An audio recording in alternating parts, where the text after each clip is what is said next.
Bismillahirrahmanirrahim. Assalamualaikum warahmatullahi wabarakatuh.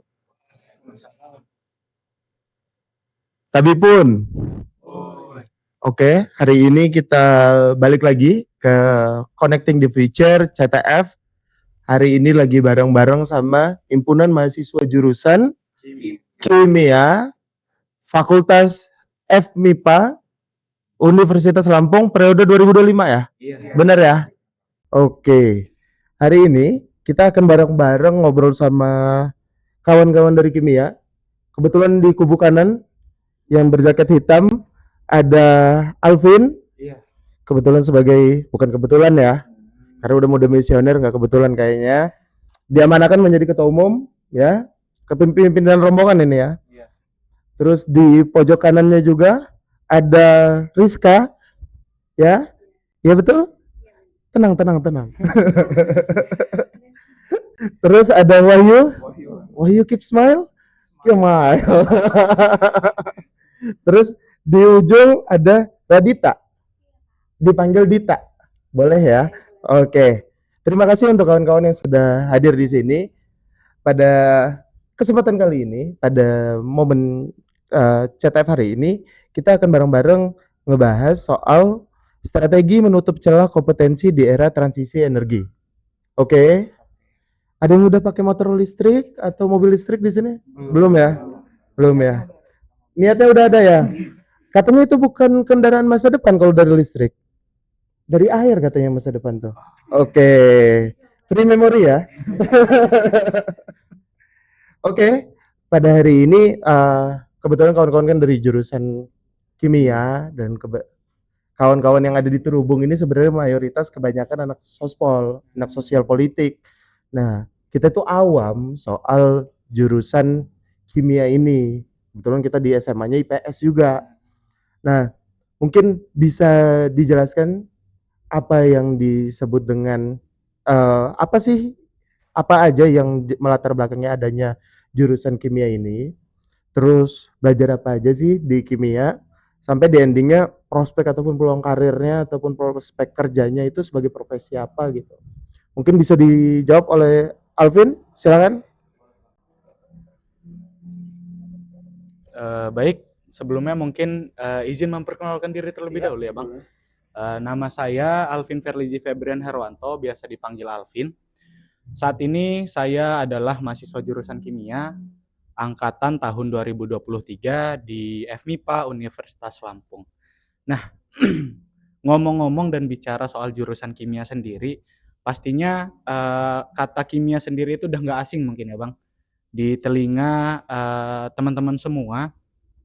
Jadi mungkin yang saya jelaskan adalah yang pertama, sebenarnya jurusan kimia ini apa gitu.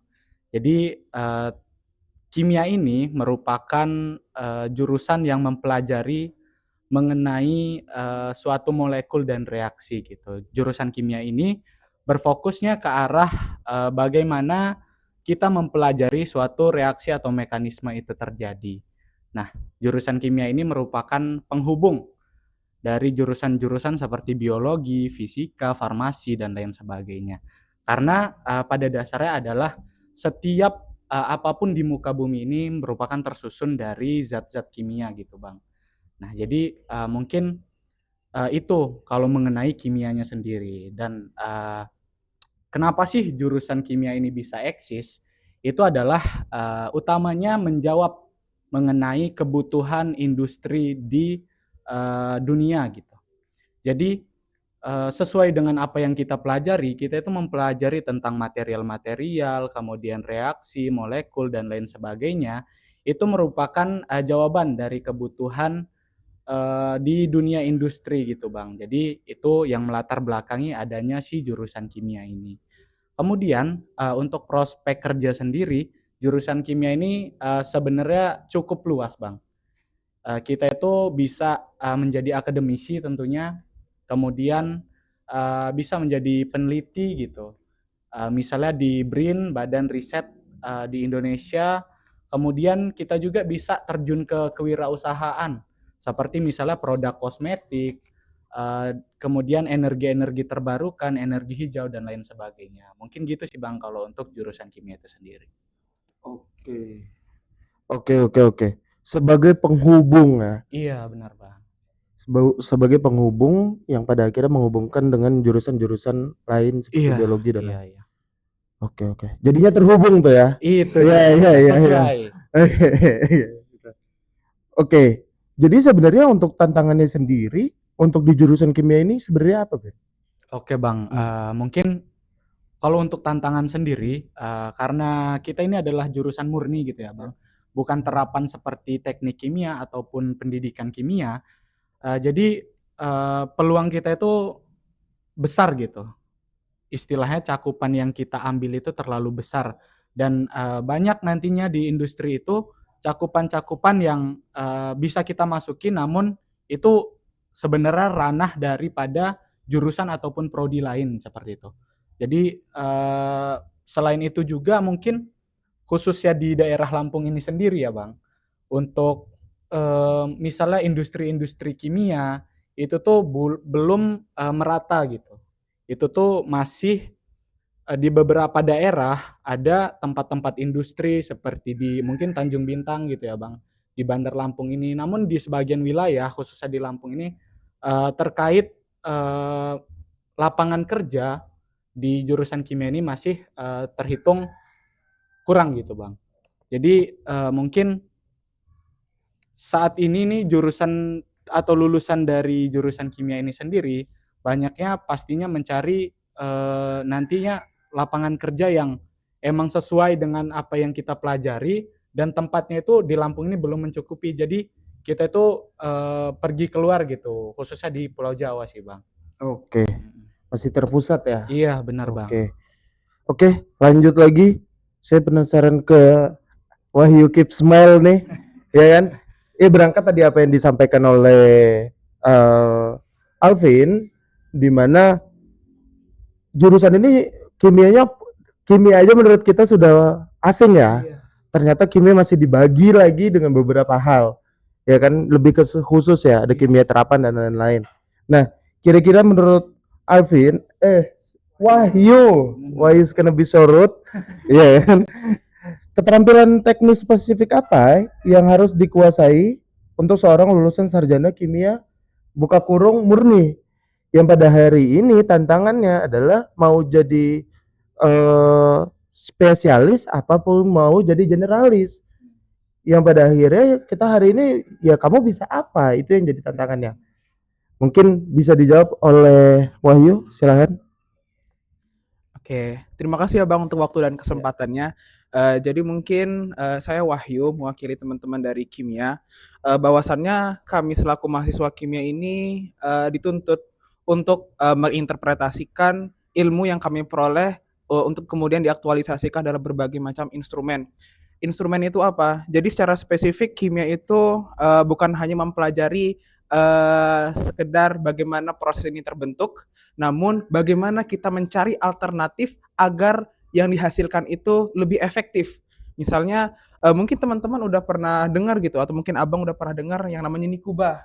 Nah, Nikuba itu kami pelajari dan kami tahu bagaimana proses hingga dia bisa menjadi potensial untuk kemudian menjadi bahan bakar. Karena pada dasarnya menurut saya aktualisasi dari ilmu kimia ini adalah bagaimana cara kita mencari alternatif dari suatu bahan untuk kemudian menghasilkan sesuatu yang lebih efektif dan memiliki keterbaharuan.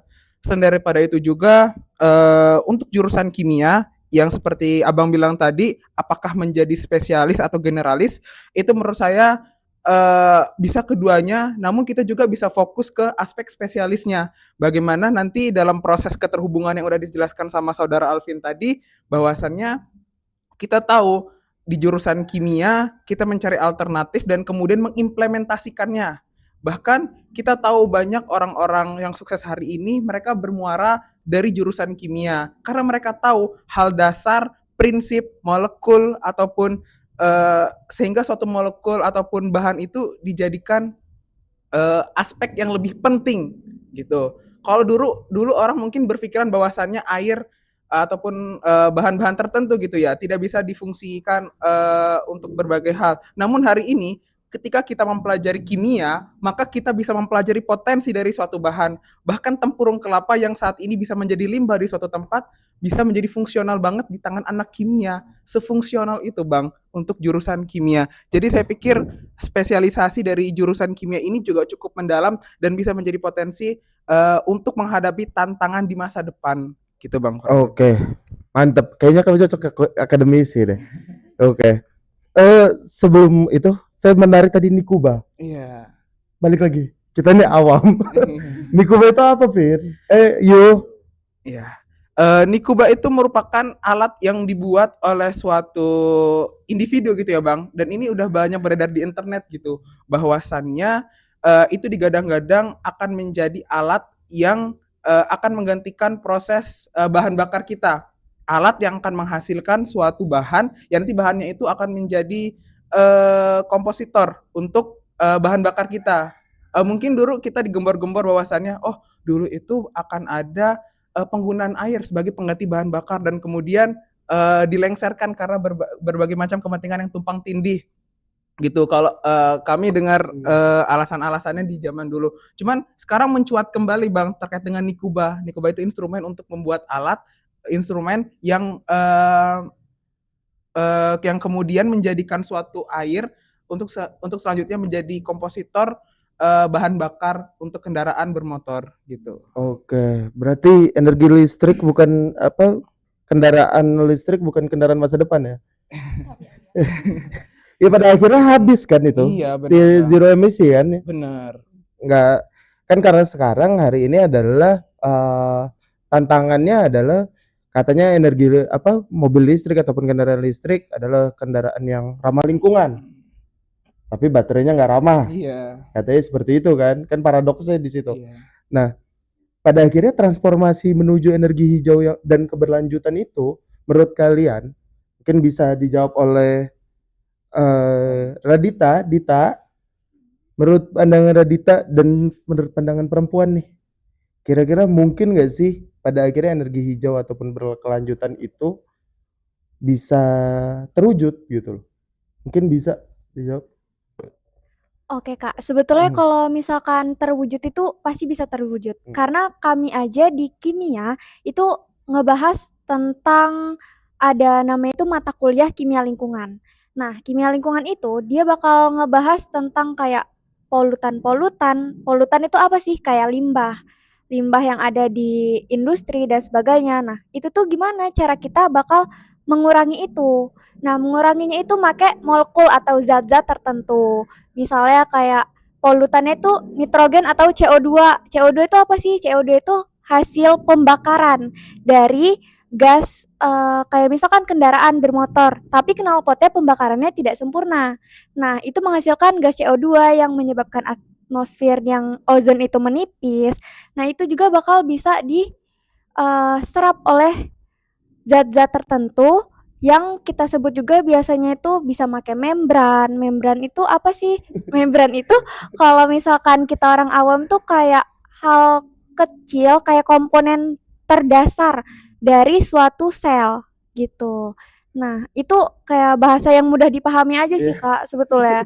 Kalau rumit ya? Iya, sebetulnya tuh rumit banget sih pembahasannya kalau bahas kimia hijau. Tapi ya dari unsur-unsur terkecil itu apabila direaksikan dalam kimia itu tuh bakal menghasilkan suatu hal yang besar. Gitu sih Kak. Oke, saya tadi menarik. Pada akhirnya kan semua yang dibuat oleh manusia ini bagaimana pada akhirnya tidak berkontribusi terhadap tercemarnya satu lingkungan ataupun berkontribusi kepada kerusakan alam, ya kan itu poinnya. Nah, untuk limbah manusia sendiri itu berkontribusi nggak sebenarnya? Dipelajari juga nggak sih di kimia? Dipelajari Kak. Misalkan kita itu ada baju itu kan ada pewarna ya, pewarna tekstil. Nah di industri itu dia itu pembuangannya biasanya langsung ke sungai kan. Kadang ada yang misal sungai tercemar dan gitu-gitu.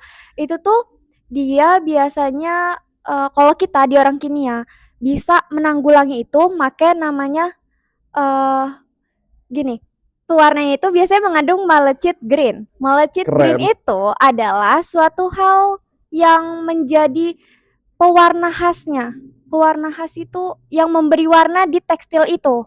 Nah, itu kalau misalkan tersebar banyak, itu tuh bakal buat kita itu apa ya? Kayak sakit gitu loh kalau terhirup ataupun termakan, dan juga ada batas-batasnya kan, Kak. Nah, dari situ tuh sangat itu sih, Oke. berpengaruh banget gitu.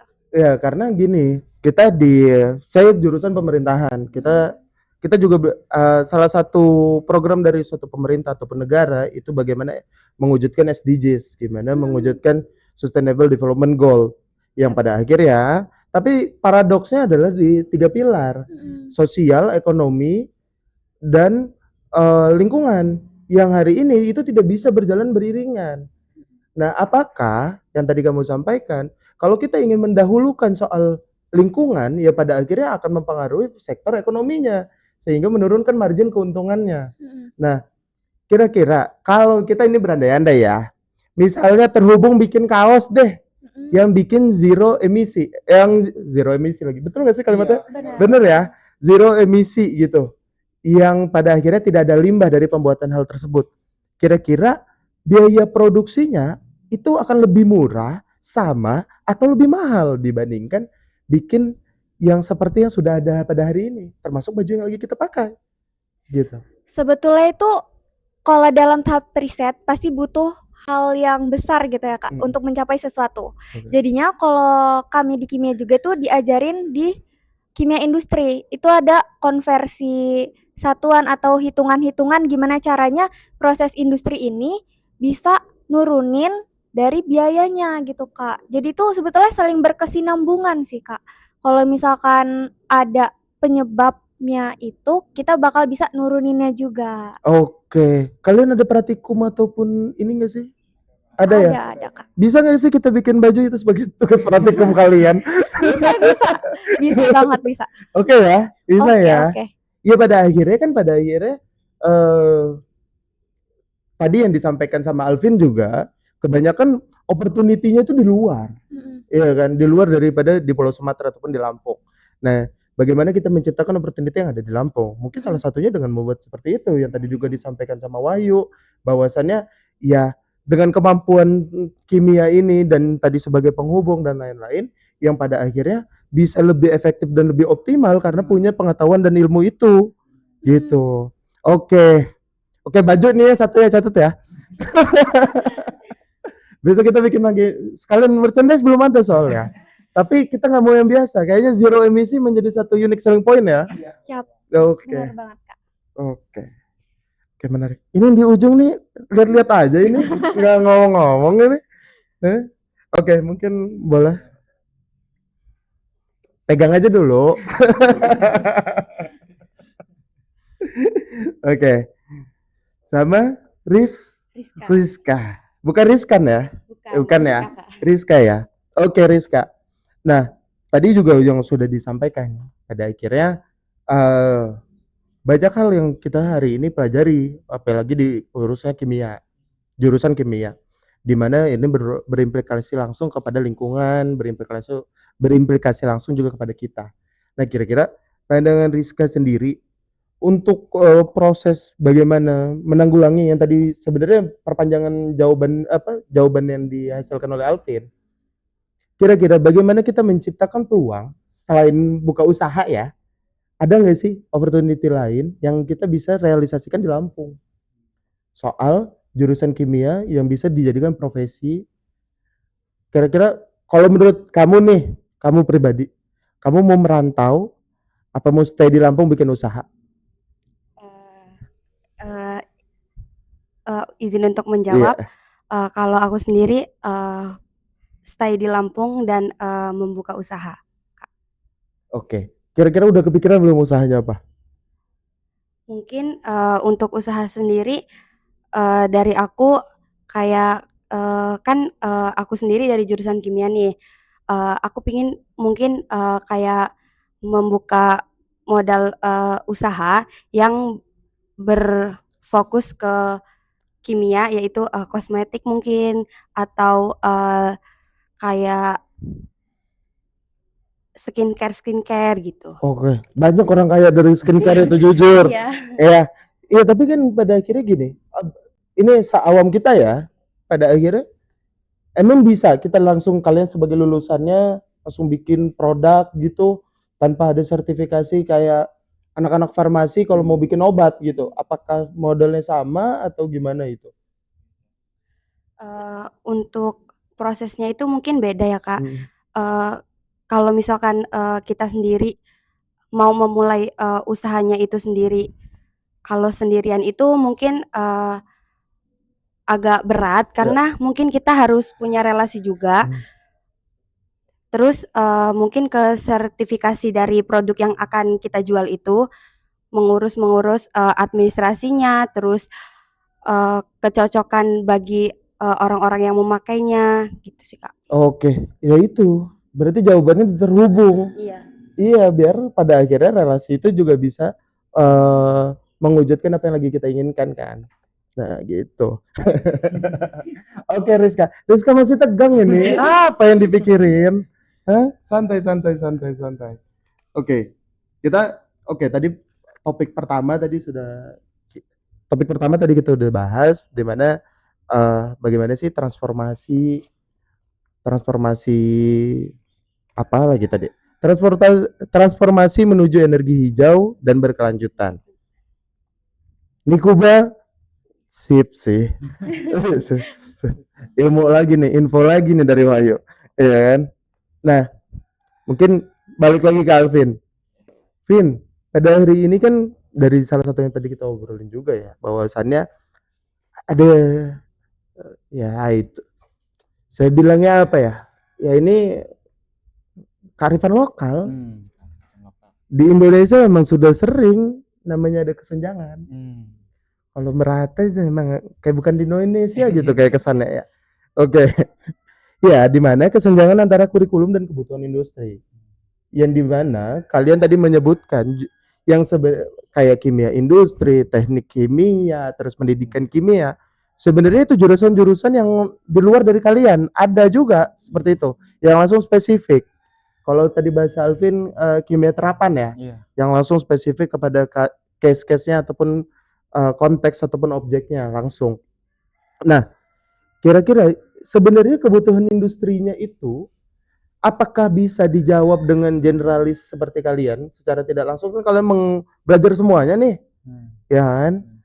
Apakah itu bisa dijawab atau sebenarnya pada akhirnya ya kalian juga harus bersaing sama yang spesifik? Atau ada kolom khusus nih untuk anak kimia profesinya ini ada sendiri nih.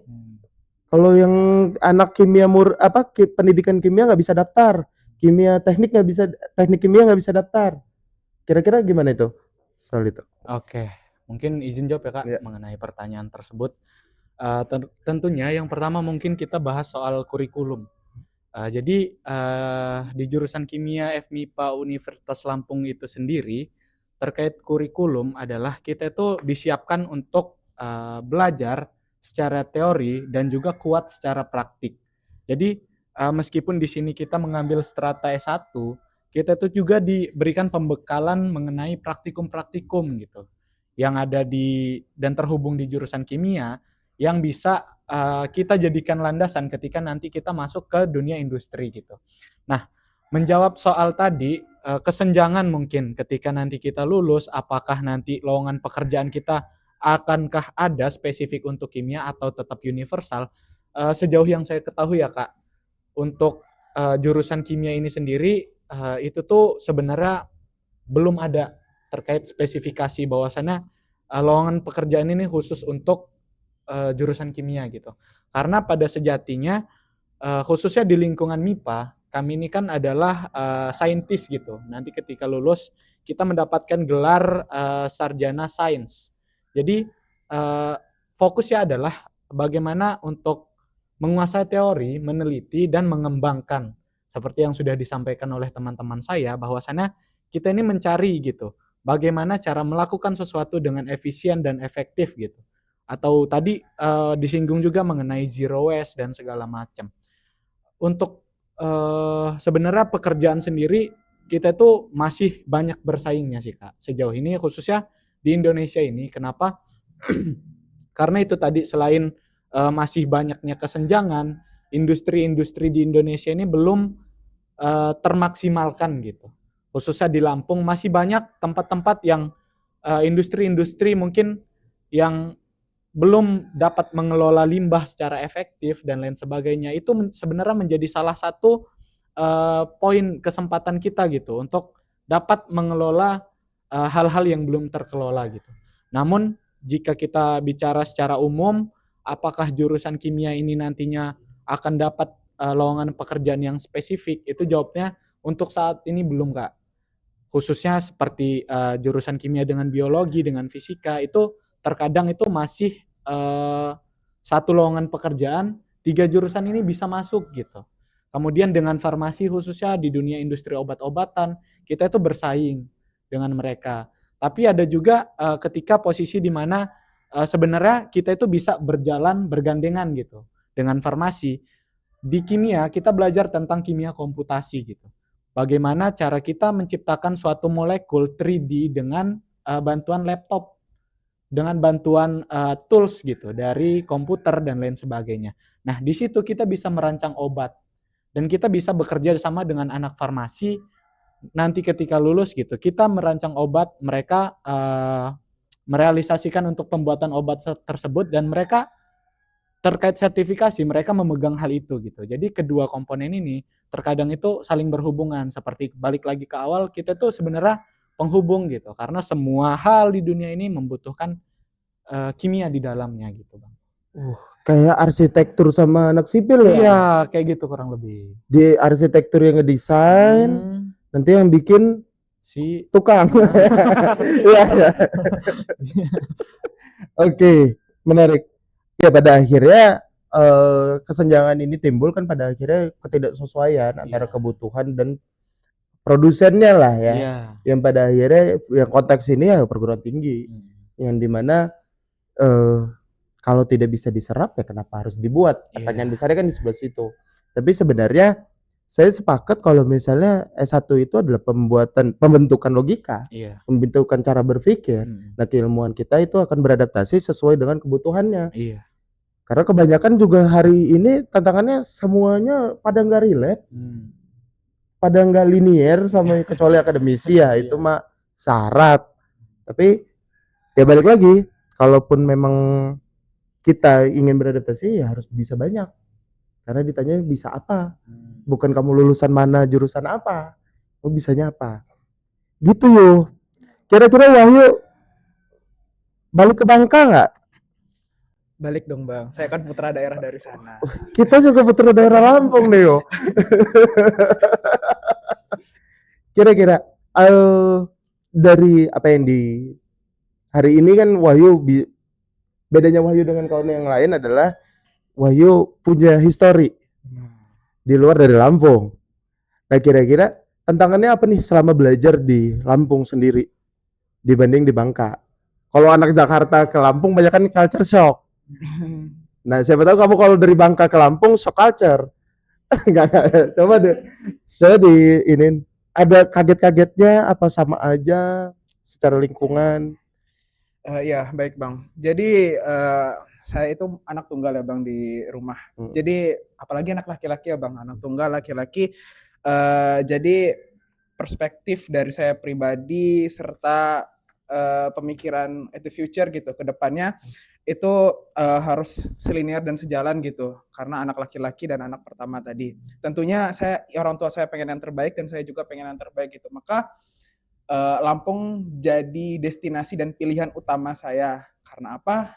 Karena Lampung itu sejatinya punya sejuta cerita. Keren. Lampung kita hek. Iya, punya sejuta cerita dan kebetulan Lampung adalah kota kelahiran dari ibu saya gitu.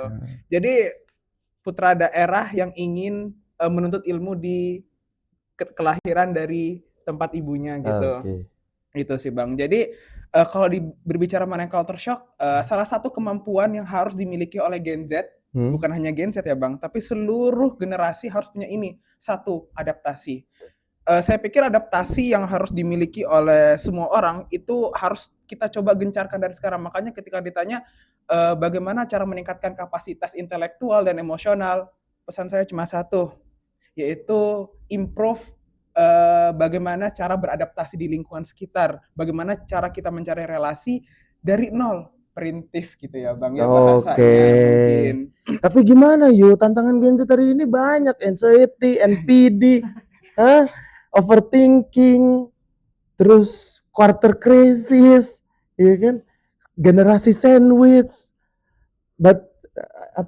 butterfly era, suka senang sendiri. Nah, kira-kira terkait, coba korelasikan antara bagaimana proses adaptasi dengan tantangan psikologis yang hari ini lagi dihadapi sama anak-anak Gen Z. Benar. Wabil khusus ya kamu juga kelompoknya. Kelompok Gen Z. Ya, Bagian. baik Bang.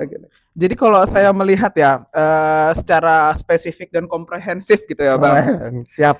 Bahwasannya hari ini anak muda hanya suka tanpa mendalami sesuatu secara spesifik. Jadi cuma sekedar terjun tapi takut tenggelam. Itu hari ini yang saya lihat. Terjun tapi takut tenggelam. Sedangkan prospek kerja yang kita alami hari ini adalah bagaimana terjun dan kemudian menyelam hingga bawah. Karena di area bawah itu adalah hal-hal yang tak terduga. Misalnya kita kaitkan dengan ini ya, saya buat analogi ya Bang ya. Boleh. Orang takut berenang, sedangkan yang paling indah adalah yang ada di dasar laut. Bagaimana ekosistem di dalamnya, bagaimana cara kita menemukan hal-hal yang tak terduga di dalamnya. Itu yang saya alami dan mungkin Gen Z hari ini tidak mengaplikasikan hal tersebut. Berbicara tentang konteks tadi, mayoritas persentase terbesar di laut itu belum terjamah. Artinya ketika seseorang itu takut tenggelam, maka eksplorasi dia hanya sebatas pada zona nyaman gitu Bang. Oke. Dia hanya berkutat pada zona nyaman dan kemudian padahal zona nyaman itu merupakan zona dari semua orang gitu Bang. Dan hari ini kita berusaha untuk menerobos zona nyaman itu dan kemudian mengeksplorasi lebih dalam terkait dengan berbagai kemungkinan yang bisa jadi peluang kerja di masa depan. Saya kaitkan dengan hal tersebut gitu Bang. Oke, menarik. Tapi ayang saya nggak boleh saya berenang yuk, takut hilang yuk, takut ngelupain aku loh kalau chatnya lama dibales. Kalau berenang kan nggak bisa main sambil main HP yuk. Nah, menurut kamu gimana tantangannya hari ini kalau misalnya beban kuliah kalian itu sudah berat? Pertama satu sisi, terus ditambah lagi kalian aktif di organisasi, itu satu hal. Ada kawan-kawan yang sudah aktif organisasi, kuliah, ada freelance pula, ya kan? Terus di tantangannya berikutnya di rumahnya mungkin ada yang baik-baik saja, ada yang sepi karena nggak ada isi rumahnya. Terus mungkin juga ada yang punya hubungan yang sebenarnya hubungannya toksik. Hubungannya toksik ataupun pada akhirnya itu jadi variabel penghambat. Nah, mungkin boleh ke Rizka, POV-nya perempuan. Radita Bang. Radita, sorry. Dita. Radita, kira-kira POV dari perempuan gimana tak?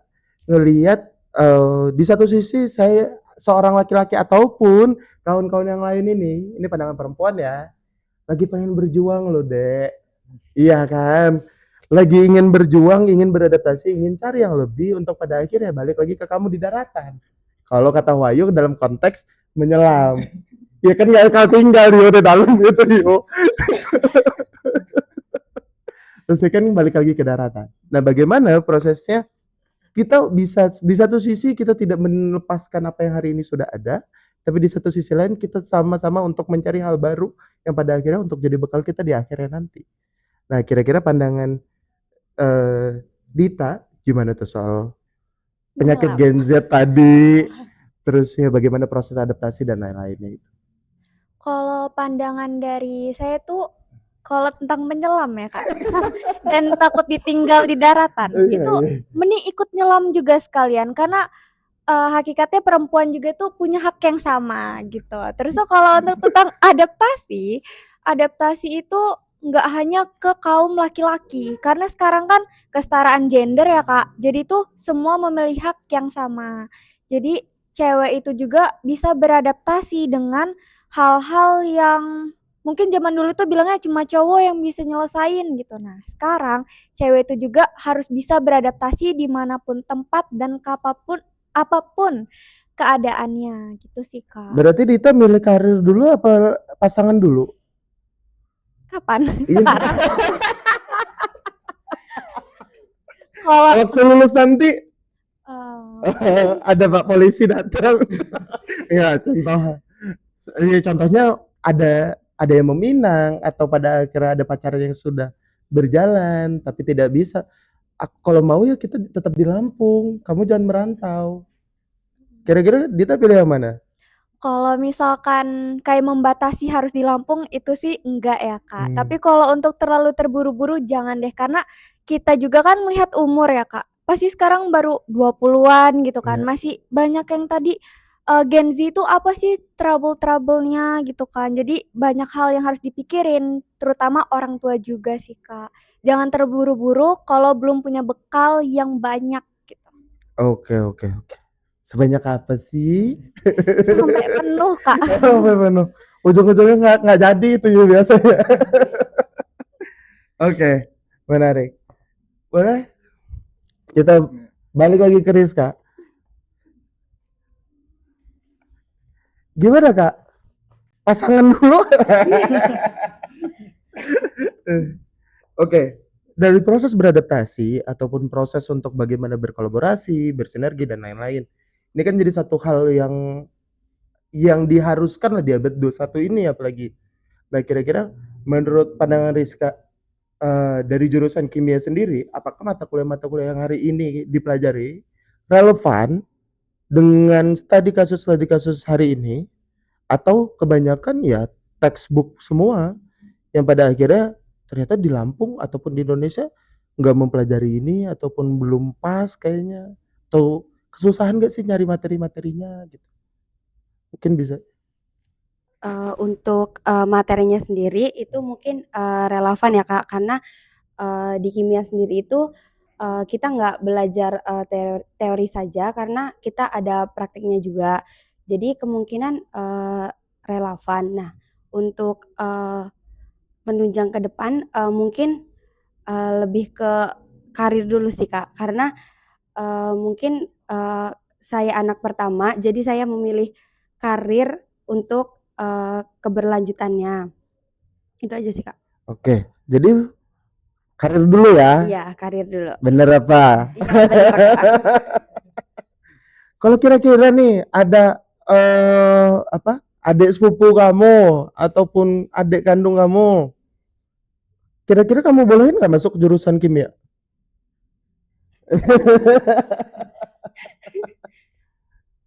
Pertanyaannya menjebak ini Kak. Kalau misalkan dibolehin, itu semua tergantung pada, dirinya masing-masing.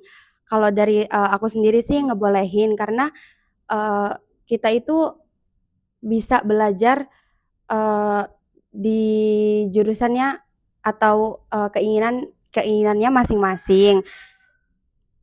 Kan, ilmu itu banyak, nggak cuman, kimia aja. Jadi, mungkin lebih eksplor aja sih, Kak.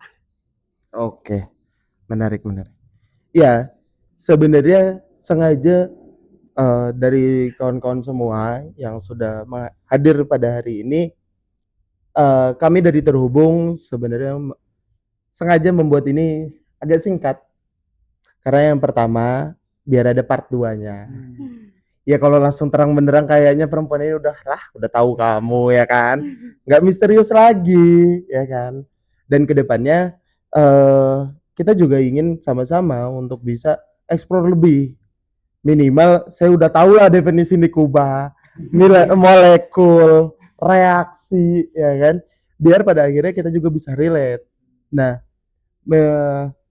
pada akhirnya tadi yang kawan-kawan sudah sampaikan semuanya, ini kan kesempatan yang kalian dapatkan, ilmu, informasi, pengetahuan yang hari ini kalian miliki, itu kan nggak mungkin kalau datang kepada kalian karena kehebatan kalian sendiri gitu loh. Keakuan aku sendiri itu kan kayaknya enggak ya. Apa ada yang ngerasa ini karena gua gitu, enggak ya? Jangan takabur, yang bikin jatuh itu batu kecil, bukan batu besar. Ya kan? Mungkin kita di sini juga sama-sama sepakat bahwasannya yang pada akhirnya memberi kita kesempatan dan kita bisa mendapatkan kesempatan tersebut ya karena dari orang rumah. Literally orang rumah ini orang tua. Karena rumah bukan soal tempat ya kan. Harus menyelam lebih dalam. Ke-trigger di Wahyu kayak dia bukan kimia, kamu filsafat ya? Oke. Nah, kira-kira kalau untuk Rizka, kalau 10 tahun lagi dari sekarang, belum 30 ya? Belum ya? Untuk Rizka umur 30, 30-an, kira-kira apa yang ingin disampaikan kepada orang rumah yang hari ini mengamanahkan anaknya untuk bisa mengemban pendidikan, di apa? Dilepaslah anaknya untuk bisa belajar. Kira-kira apa yang ingin Rizka sampaikan kepada orang tua yang pada akhirnya ini janji saya, ini omongan saya yang pada akhirnya sehebat apapun saya nanti, ya saya akan balik ke rumah dan kalian akan jadi tempat yang pertama dan utama untuk saya bahagiain. Wes ngembung dah. Santai lah. Kira-kira mungkin boleh Rizka sampaikan.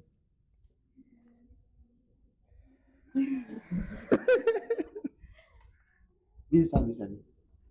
Manggilnya apa? Bapak, Mama. Mungkin yang pertama Rizka ucapin terima kasih banyak udah mau mengurus Rizka sampai di detik ini, udah memperjuangin apa yang anaknya mau dan inginkan untuk 30 tahun ke depan, mungkin 10 tahun ke depan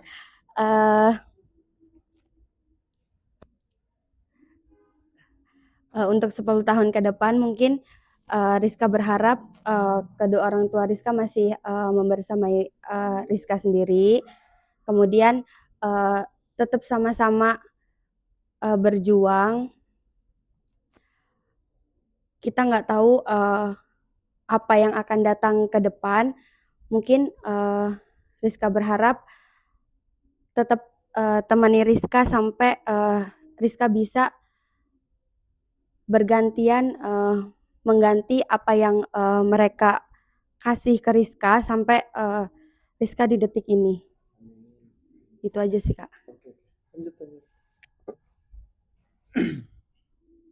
Oke, mungkin panggilnya ayah emak kalau aku bang. Oke. Buat ayah, buat emak, mungkin hari ini Alvin bakal nyampein pesan untuk ayah emak di tahun 10 tahun nanti, bahwasannya yang paling pertama Alvin ucapin adalah pastinya terima kasih. Karena adanya Alvin di sini sekarang, berdiri di sini, itu semuanya berkat dukungan, berkat support, mulai dari materi, semangat, dan lain sebagainya yang buat Alvin itu kuat gitu, hingga saat ini bisa dapetin hal-hal yang emang Alvin mau gitu. Gak lupa juga kata maaf, mungkin kalau semisal banyak kelakuan Alvin yang masih bandel, yang gak dengerin kata emak ketika disuruh ini disuruh itu.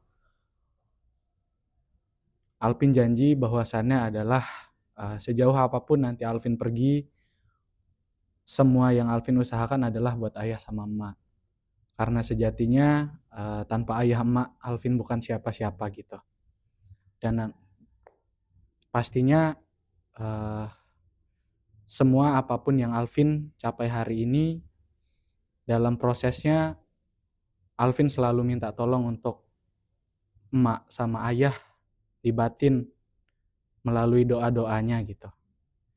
Jadi kelak ketika Alvin sukses, orang yang paling pertama akan Alvin banggakan, bahagiakan adalah ayah sama emak. Jadi mohon jaga kesehatannya. Alvin juga selalu minta untuk diberi kepanjangan untuk umurnya, karena Alvin pengen suatu saat nanti ayah emak bangga ngelihat Alvin yang udah sukses. Amin. Ini untuk konteks 10 tahun ke depan ya Bang ya? Iya. Udah lewat tuh menyelam tuh. Saya mau mengutip pepatah Arab gitu Bang. Pepatah Arab itu bilang bahwasannya anak Adam itu ibarat sebuah jam. Apabila sudah berlalu waktu, maka akan hilang sebagian dari anak Adam. Maksudnya apa? Kita tahu bahwasannya hidup ini eksklusif, Bang. Hidup ini eksklusif, sehingga dengan adanya keterbuangan waktu tadi, 10 tahun, 20 tahun mungkin, saya pikir harus diganti impas. Bagaimana cara menggantikannya? Itu adalah dengan mengganti dengan sesuatu yang lebih bernilai. Untuk Wahyu, 10 tahun ke depan, hadirnya kamu hari ini, dan 10 tahun ke depan mungkin ya, kita sama-sama berharap yang terbaik. Dan tentu semua ini berakar dan bermuara dari cinta kasih dari orang tua. Untuk ayah saya, ibu saya, yang mungkin pikirannya pragmatis, dinamis, dan selain itu hal yang paling membuat saya merasakan feel yang mendalam gitu adalah mereka tidak menuntut banyak, tapi memberikan aksi dan feedback yang begitu banyak, sehingga cinta kasihnya itu sangat meruah. Karena hal tersebut, saya pengen surga pertama saya itu adalah membahagiakan mereka. Karena kalau pepatah Arab bilang, baiti jannati, rumahku adalah surgaku. Saya tahu banyak surga-surga lain. Di sini juga ada surga kan. Bahwasannya Lampung juga begitu indah. Cuman surga pertama saya adalah keluarga. Maka alangkah lebih baiknya keluarga adalah prioritas utama dan paling dominan dalam setiap langkah. Karena setiap langkah yang saya ambil itu bermuara dari cinta kasih mereka. Sesimpel pertanyaan mereka tentang bagaimana kuliah hari ini dan lain sebagainya, itu cukup menjadi energi. Kalau bahasa orang kimia mungkin katalis, bagaimana mempercepat terjadinya suatu reaksi, dan cinta kasih mereka adalah sebuah katalis bagi saya untuk selanjutnya menjadi penggerak untuk Wahyu 10 tahun ke depan. Janjinya adalah jadi pribadi dengan kompetensi intelektual dan emosional yang lebih stabil, berpikiran dinamis, dan tidak mengikuti arus yang saat ini mungkin kita tahu ya Bang, arusnya kadang tidak menentu. Jadilah individu yang lebih tenang, dan tentunya bisa membanggakan bagi orang tua khususnya, lingkungan pada umumnya, serta agama dan bangsa untuk keseluruhannya. Udah pas itu pas kayaknya untuk sambutan waktu jadi sarjana terbaik ini. Oke, Pak. Udah siap S2 dia, Kak. Oh, udah siap. Ayo Radita. Untuk mama sama papa, terima kasih udah membersamai aku sampai hari ini, nggak pernah nuntut satu hal apapun dari aku. Untuk 10 tahun ke depan, semoga mama papa tetap sehat selalu dan doain aku sampai aku bisa membahagiakan mama sama papa. Untuk kerja keras papa hari ini dan juga kemarin yang udah membahagiakan aku dan mama sampai hari ini, terima kasih. Mama, makasih udah jadi tempat cerita, tempat aku pulang di saat aku capek kuliah dan sebagainya. Semoga doa mama di setiap malam bisa terkabul untuk aku dan mamas ke depannya. Oke. Nah, ini salah satu sebelum menyelam quarter krisis. Jadi tantangan sebelum menyelam lebih dalam di dunia nyata. Yang pada akhirnya untuk kawan-kawan semua, terima kasih untuk Alvin, terima kasih untuk Rizka, terima kasih untuk Wahyu, terima kasih untuk Radita atas waktu, untuk luangannya, atas waktu, pikiran, dan tenaganya yang pada hari ini sudah menyempatkan diri untuk hadir. Sebenarnya kalau kita sama-sama sepakat bahwasannya nggak ada yang bisa sendiri di sini, nggak ada yang bisa untuk pada akhirnya jadi akar tunggal.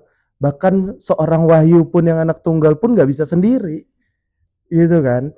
Dan hari ini ya kita sama-sama sepakat tidak ada satu pihak pun yang bisa membangun jembatan ini sendiri.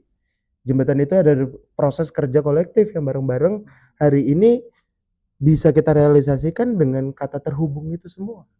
Nah, tapi bagaimana proses untuk menghubungkannya dan sehingga menjadi terhubung, itu adalah cara tadi. caranya bagaimana ya tadi ada kompetensi di dalamnya, ada kemampuan emosional di dalamnya, ada kolaborasi di dalamnya, dan sehingga terwujudlah sinergitas yang pada akhirnya menghasilkan hal-hal yang kita harapkan. Dan besar harapannya untuk kawan-kawan semua, semoga di akhir pengurusannya bisa demisioner dengan damai dan indah, menjadi satu kenangan untuk kisah klasik untuk masa depan, ya kan? Yang pada akhirnya momentum ataupun amanah yang hari ini diemban pada akhirnya bisa menjadi amal jariah yang pada akhirnya bisa menginspirasi adik-adik di bawahnya untuk bisa menjadi pengurus ataupun presidium ataupun senior dalam tanda kutip, yang bisa menginspirasi bukan karena dianya aja yang aktif, tapi emang karena capable di dalamnya, punya kompetensi dan bisa untuk mengarahkan. Dan untuk kawan-kawan semua, semoga cepat menjadi sarjana, semoga KKN-nya aman, baik saja di sana, buka kurung dekat dengan Indomaret. Iya. Kamu orang mau KKN nggak ada ke Indomaret. Dan baik-baik di sana. Hati-hati tantangan berikutnya. Ini baru biasanya chinlocknya terjadi di situ. Wahyu, hati-hati Wahyu. Ya, Rizka tadi katanya karir dulu ya. Ingat hubungan ya. Nanti dapat di sana gimana? Ya jalanin aja dulu ya. Iya lagi lah. Oke, terima kasih untuk kawan-kawan dari Himpunan Mahasiswa Jurusan Kimia untuk waktu dan kesempatannya. Saya Alif, kurang lebih mohon maaf. Wabillahi taufiq wal hidayah. Wassalamualaikum warahmatullahi wabarakatuh.